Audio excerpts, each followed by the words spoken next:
Israel और Hamas के बीच जंग जारी है। इजरायल लगातार गाजा पट्टी में हमास के ठिकानों पर हवाई हमले कर रहा है। इजरायली सेना ने गाजा पट्टी के चारों ओर डेरा डाला हुआ है।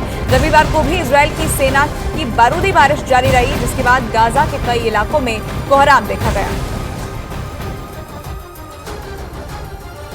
रविवार को इजरायल की सेना ने गाजा के कई इलाकों पर एक साथ बमबारी की और रॉकेट से अटैक किया, जिसमें कई लोगों की मौत की खबर है।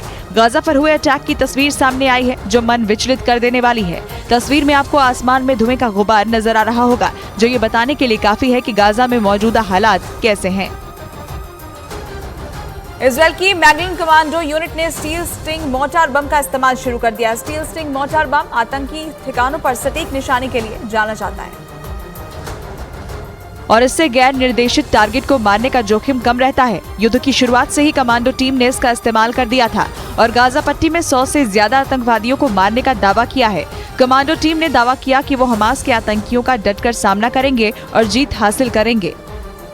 और उधर गाजा और मिस्र को जोड़ने वाले रफाह बॉर्डर पर इजरायल की तरफ से फिर से बमबारी की गई। इजरायल पर हमले के बाद से रफाह बॉर्डर को बंद कर दिया गया था, जिसे अमेरिका के दबाव में एक बार फिर से खोला गया है और इजरायल की सेना को डर है कि उस रास्ते से हमास के लड़ाके भाग सकते हैं।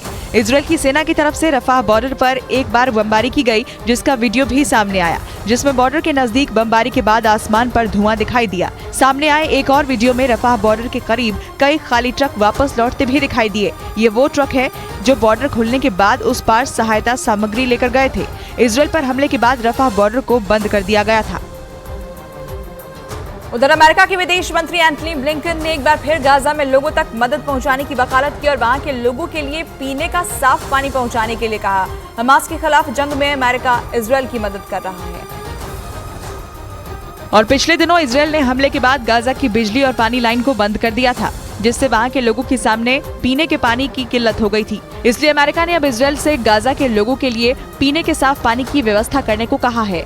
अमेरिका के विदेश मंत्री ने एक बयान में कहा कि ये सुनिश्चित किया जाए कि गाजा के लोगों को पीने का साफ पानी मिलता रहे। साथ ही अमेरिका ने गाजा के लोगों के लिए ईंधन की व्यवस्था भी कराई, जिसके लिए रफाह बॉर्डर को खोला गया।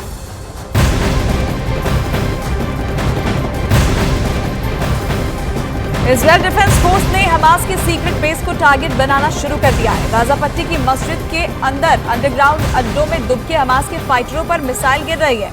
इजरायल ने वेस्ट बैंक के कुछ ठिकानों पर जंगी जेट से भी बारूद बरसाया है। 20 साल में पहली बार है जब इजरायल के जंगी जेट ने वेस्ट बैंक में स्ट्राइक की है। इजरायल के आक्रामक हमलों में तेजी तब से आई है जब से इजरायल डिफेंस फोर्स के हाथ हमास का फिदायीन शास्त्र लगा है। हमास आतंकी के शव से मिली एक किताब ने इस युद्ध को नया मोड़ दे दिया है। हमास की बारूदी बुकलेट में वॉर क्राइम का पूरा ब्यौरा दिया गया।